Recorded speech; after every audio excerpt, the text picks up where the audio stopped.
Greetings, astronauts, Olympians, war heroes, and whoever else may be.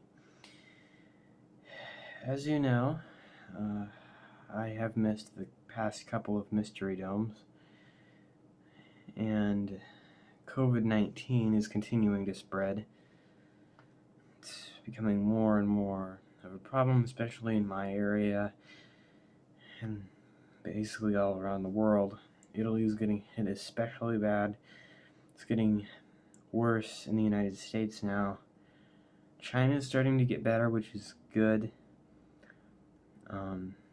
But this is not a mystery dome, and I'm posting early because I want to get this out as soon as possible.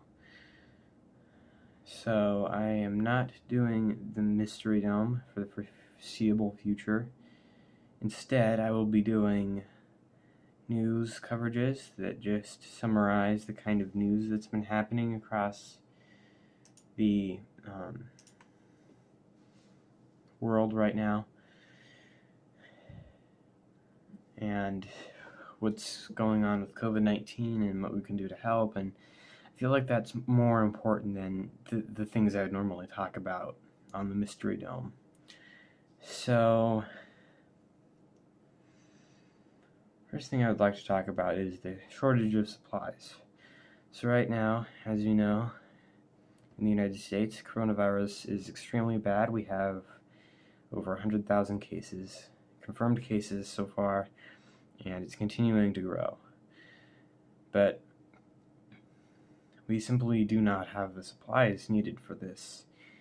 And doctors have gotten so desperate, they've used things such as Halloween masks,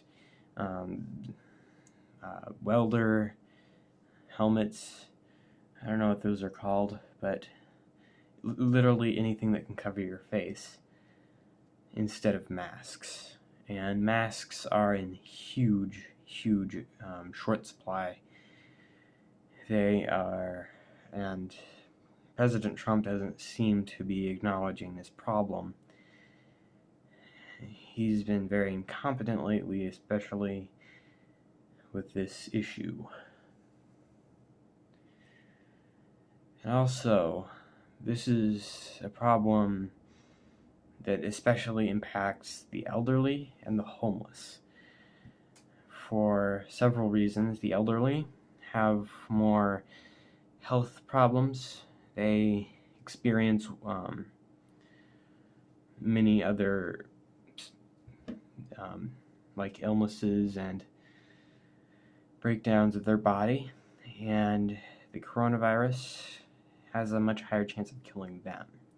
Us young people don't have to worry as much about that, but we do have to protect them. And there are still many people out there who are at risk, and those people can't just be ignored because us young healthy people are fine. And also it impacts homeless people, and as I've mentioned before, that it impacts homeless people mainly because warming centers and libraries are all closing down, and those are really the only places most homeless people have left. So they're losing what little they have left, and they're forced to just sit in the streets. I mean, I guess it would be worse if this was winter, but still, it's not right. These people need support, and they're not getting it. And of course, I compared this to how the Bell Riots started in Star Trek, since I'm a Trekkie, and I like to compare Trek events with real-life events. But honestly, we're forgetting about them. Of course, we talk even more about the elderly and the people that are at high risk, the very few that are at high risk, and we're not talking about homeless people.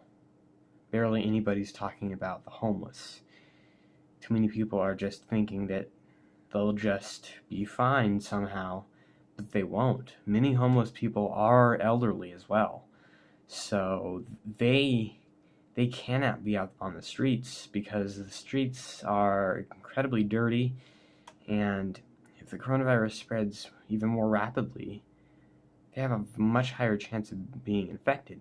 Now, most of us have the luxury of quarantining ourselves into our homes, like I'm doing, like many late night show hosts are doing, many just people are doing, but they can't. They're exposed no matter what they do. And I think that's a problem that really needs to be addressed. And as you may have also heard, many field hospitals are being set up, and many football fields are being turned into field hospitals. There's one in Central Park in Manhattan now. It's getting really insane, and there's even giant semi-trucks that are basically frozen morgues because of how many dead people there are. And I don't know about you, but that doesn't sound to me like flattening the curve. I don't feel like enough people are quarantining. We're not taking enough action against COVID-19. And it's, as many people have said, it's like a war. It's a war. So, in a war, would you just sit around while the enemy invades, kills your people? No, you would take action. So why aren't we taking action now against the coronavirus? Is it because it's invisible? Because conservatives believe it's a liberal hoax? Why? Why aren't we doing more about this? Of course, we're doing all that we can, but we need to start really cracking down on quarantining, on hiring medical professionals. We cannot take this disease lightly. We can't just sit back and expect it to go away, because it won't. We must take action, and we must take action immediately, or else the consequences will be dire.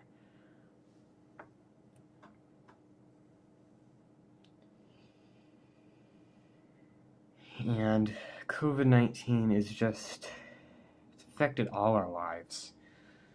Even though most of us aren't infected, we need to stay in our homes. We have to avoid contact, and that's very hard for some people, especially extroverted people. I'm more of an introvert, so this isn't as bad for me, but of course that's just me and a few other people. But there are a lot of extroverted people and people that seek the outdoors that are not okay with this. And it's really bad. It's literally driving people insane because of this. And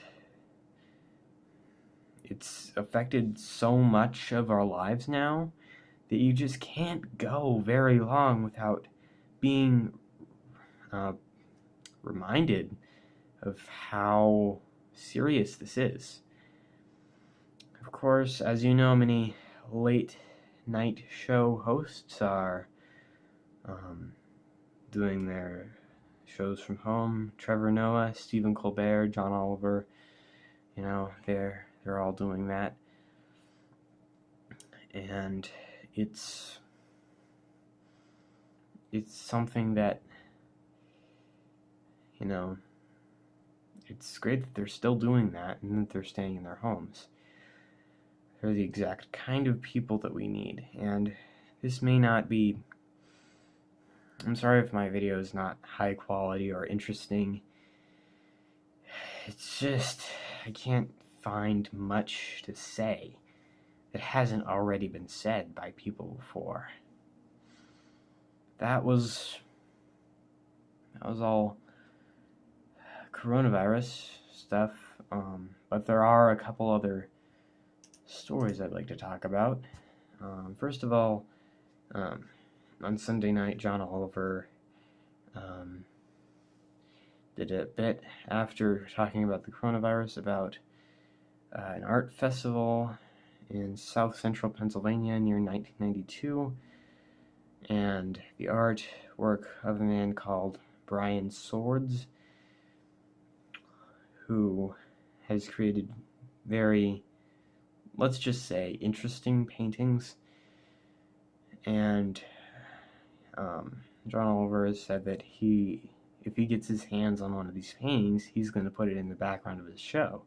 Now, I'm not entirely sure how serious he is about that, but it's definitely something that, would be interesting to see.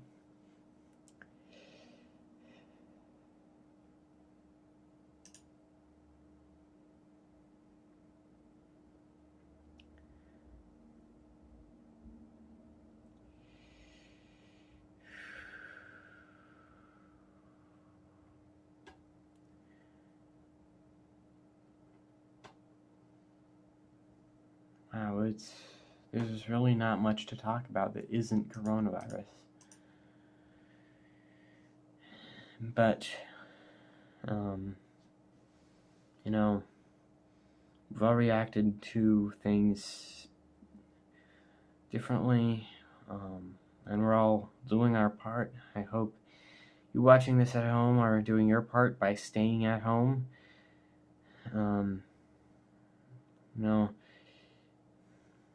Work from home, do schoolwork from home, just that whole stuff. Avoid social contact. Do whatever you can and convince others to do what they can to protect themselves, their families, their neighborhood. And it's something that really is important to address. So, this has been 12 and a half minutes of me giving a kind of a news report. So, I wish you all good luck in this trying time, and I suppose I will see you next week on either Tuesday or Wednesday.